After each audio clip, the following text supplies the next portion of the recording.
أعوذ بالله من الشيطان الرجيم قل من كان عدوا لجبريل فإنه نزله على قلبك بإذن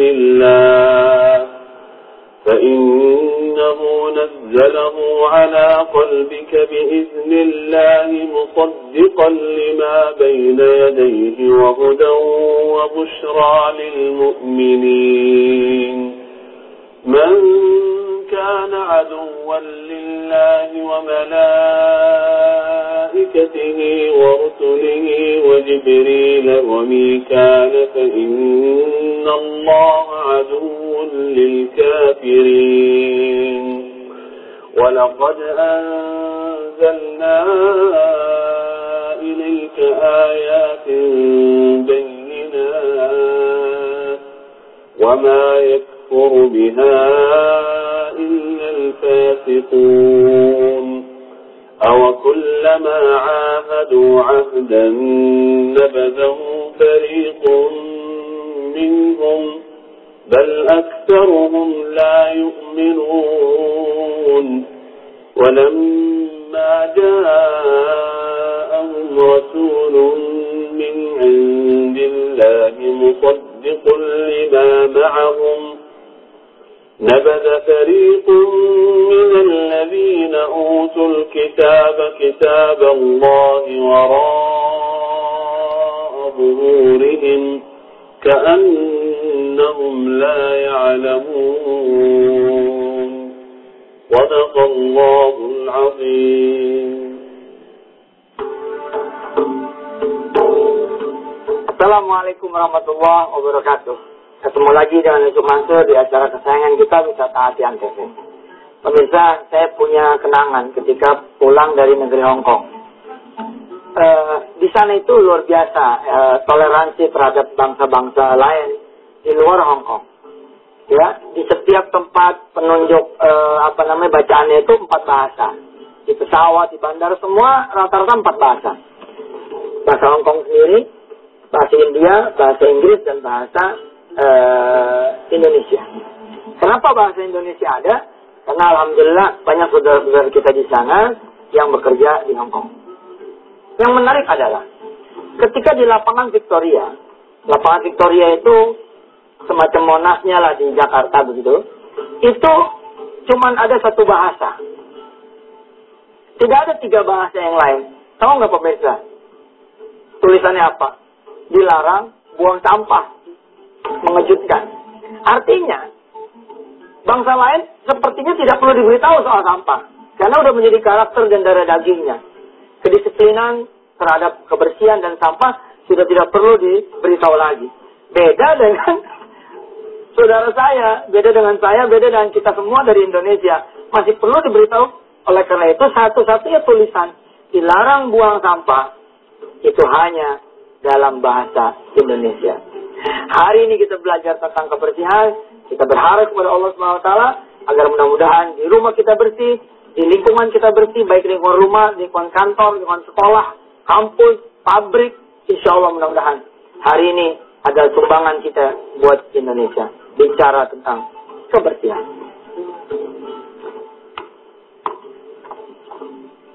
Nih, hadisnya ini udah ngetop banget kan. At-tahuru syatrul iman. Sebagian dari iman.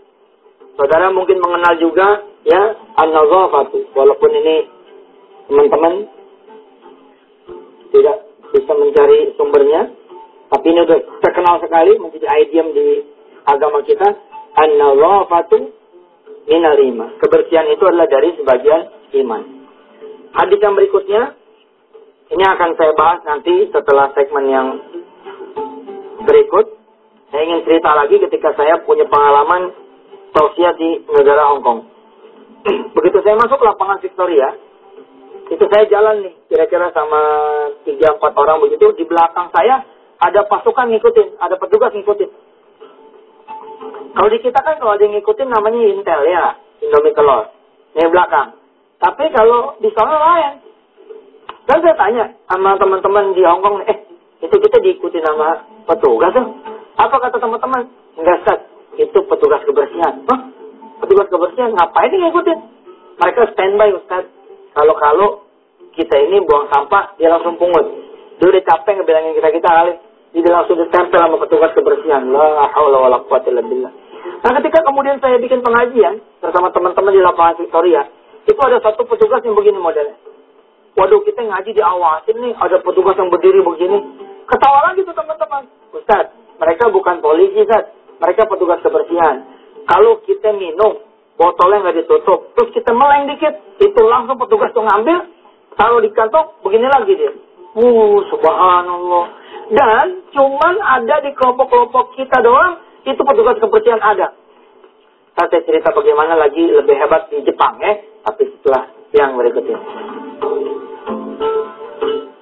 Alhamdulillah pemirsa, kajian kita pada pagi hari ini di Satiam TV, ini sesuatu yang saya demeni tentang kebersihan. Di pesantren saya sering ngomel, sering memberitahu, dan saya tidak bosan-bosan memberitahu santri-santri saya.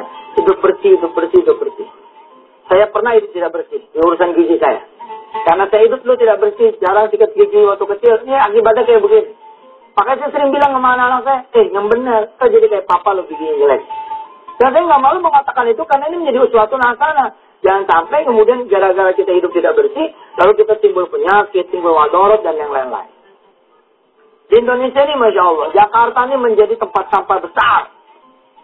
Bisa-bisanya tuh di atas, dari mobil mewah, di jalanan, tiba-tiba terbuka itu power window-nya, lalu kemudian sampah keluar.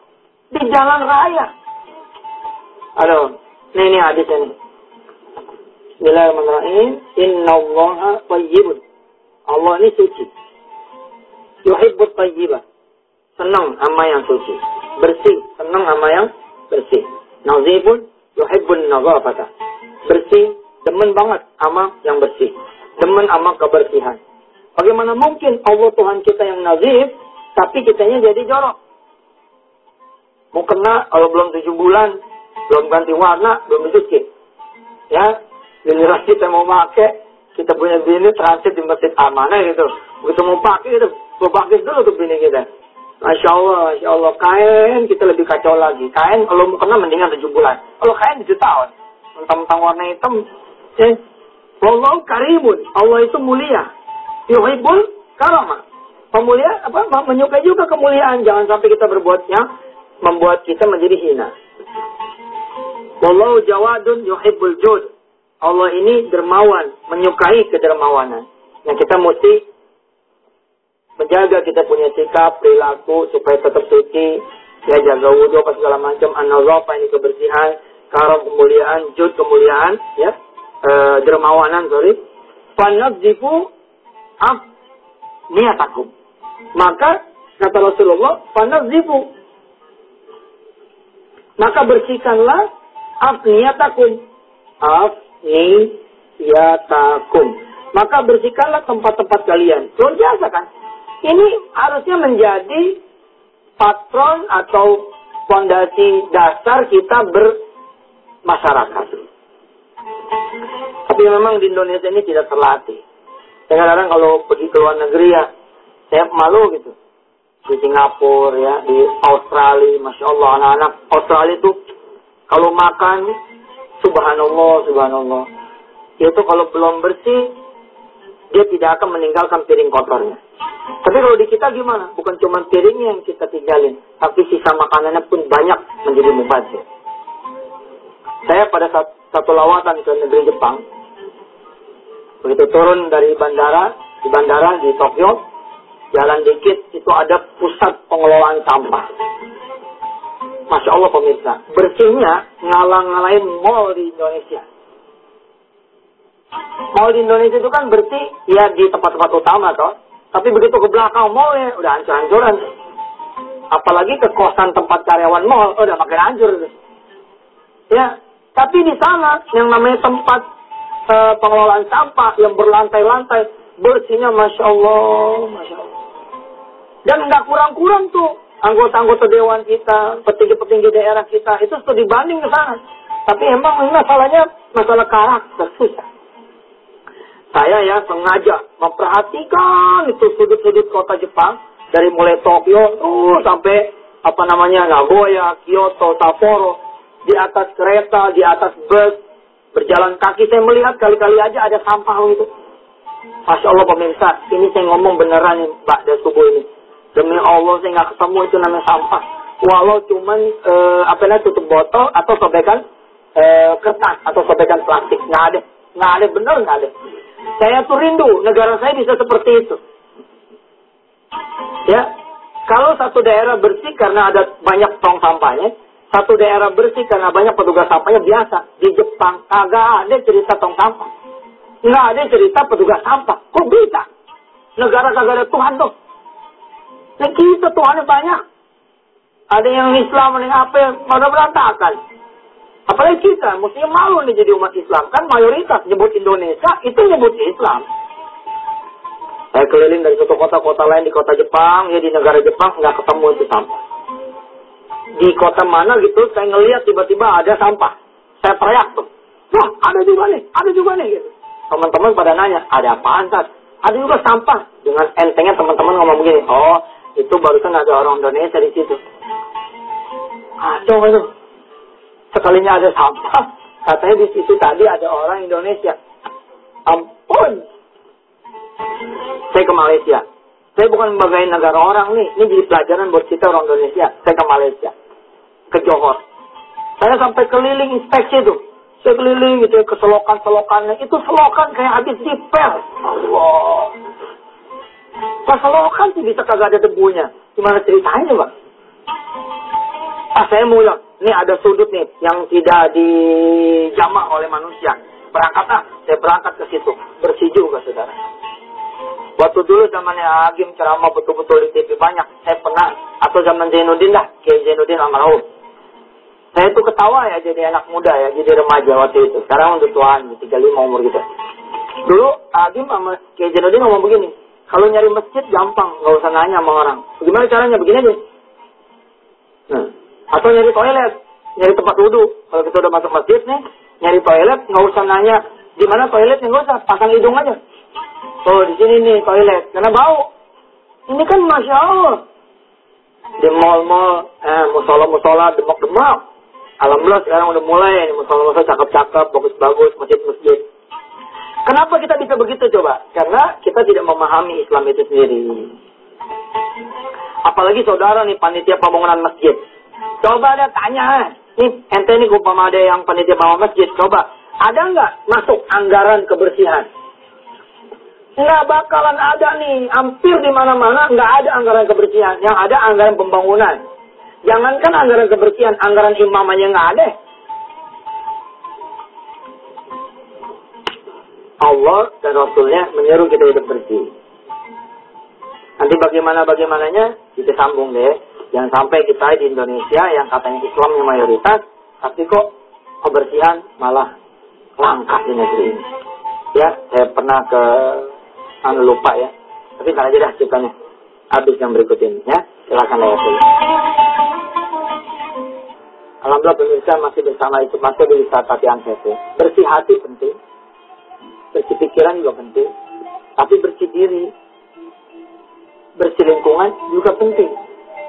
Karena penilaian orang terhadap Islam juga ada di situ. Ini saya ngomong karena Ustaz Safi juga sudah ngomong di mana-mana. Dia bilang begini. Bapaknya Ustaz Safi, kita doain ya, mudah-mudahan bisa masuk Islam. Bapaknya Ustaz Safi belum mau masuk Islam. Dia bilang sama Koko Nio, namanya kan Koko Nio nih, Ustaz Safi. Nio, bapaknya baru mau masuk Islam kalau Islam itu udah bersih. Bukan penghinaan buat kita tuh. Mestinya kan kita menjadi satu bangsa yang bangkit itu. Iya ya. Waduh, coba aja deh, lihat-lihat dah. Mestinya omongan saya bukan membuat saudara tersinggung lalu marah sama saya dan nggak mau nonton lagi Wisata Antep. Ya, kalau emang nggak mau nonton lagi Wisata Antep itu kerugian Anda sendiri. Kalau Anda tersinggung lalu kemudian Anda paginya langsung keluar rumah, Anda bersihin, apalagi di luar ada motor orang, kalian bersihin. Ya, bersihin itu loh. Ya, pagi-pagi suruh anak keluar bersihin. Zaman saya waktu kecil. Ini waktu saya kecil ya, sekarang sih kata orang masih kecil juga. Mau tukang meledek, mau ustaz itu. Ini, waktu zaman kecil kita nyapu. Gitu. Kok, ini pintu kita nih. Ini kita radius berapa meter, itu kita nyapu. Tapi sekarang mungkin udah pada ngandelin tukang sampah kali. Saya pernah di mana ya? Di negara Asia lah, kalau nggak Taiwan, Hong Kong gitu, itu ada satu kesempatan saya ke stadion. Stadion itu habis ada acara, itu kan bubar tuh ya, orang satu stadion kan pergi tuh ya. Allah karim, antallah ya Rob, mudah-mudahan dan negara kami ini negara yang hebat dalam kebersihan. Bisa-bisanya pemirsa, satu stadion pergi meninggalkan stadion, tidak ada sampah di sana. Bandingkan dengan pengajian maulid di pengajian ibu-ibu kita. Begitu kemudian panitia bilang begini, MC, sampai jumpa di pengajian berikutnya. Assalamualaikum warahmatullahi wabarakatuh. Bubar kan? Begitu bubar, ada lontong di situ masih separoh. Ada air mineral gelas di situ, ada bekas permen, ada macam-macam. Nah, saya habis makan permen, tuh lihat, bekasnya nih. Ini bukan iklan nih, ini saya tutup nih, sehingga kelihatan iklannya. Ini bekasnya nih, nggak keberatan tuh saya taruh di sini, nggak ada yang tahu juga. Ustaz pagi-pagi makan permen, enggak nih, banyak semalam, sudah sempat dibuang. Tapi saya kantongi gitu loh, apa salahnya gitu kan? Apa salahnya sih kita minum gitu loh. Kalau nggak ada tempat sampah, ya udah kita pegangin sampai kemudian kita jadi orang yang bersih. Kasihan lah ya kan, masa kita ngandelin orang untuk kebersihan kita sendiri, kesehatan kita sendiri. Apalagi ternyata agama kita mengajarkan ini. Setiap hari Kamis kita mengajarkan the beauty of Islam, indahnya Islam. Hari ini kita belajar Islam dari sudut pandang kebersihan. Kita ulangi hadisnya pemirsa, ikutin saya. At-tahuru syatrul iman. Kebersihan itu adalah sebagian dari iman. Anda cek di rumah Anda, bagaimana rumah Anda, bagaimana dapur Anda, bagaimana kamar mandi Anda. Kalau anak Anda di pesantren Darul Quran, insya Allah ini akan diajarkan terus menerus sampai keluar berkarakter ya. Kalau pemirsa ada kesempatan datang ke pesantren Darul Quran, lalu melihat sampah, bos, ini proses. Anak saudara masuk dengan berbagai karakter masing-masing di rumah. Oke? Lalu masuk ke pesantren Darul Quran. Kalau masih sebulan 2 bulan, emang belum ketemu dah tuh. Tapi kalau sudah dia misalkan 3-4 bulan, udah mulai dia nggak betah kalau ada sampah. Kalau ada orang nyampa nih, makan nih, terus dia buang sampahnya. Itu santri-santri saya akan datang. Dia pungut tuh sampah, lalu dia bilang, maaf Pak, sampahnya ketinggalan. Tuh, pesantren Darul Quran. At-tahuru syatrul iman. Innallaha thayyibun yuhibbut thayyibah. Allah itu bersih, suci, menyukai kesucian, kebersihan. Begitu juga ini. Nazifun, teratur, bersih. Yuhibbun nazafah. Menyukai yang bersih. Kalau kita kotor, Allah nggak suka sama kita. Ya?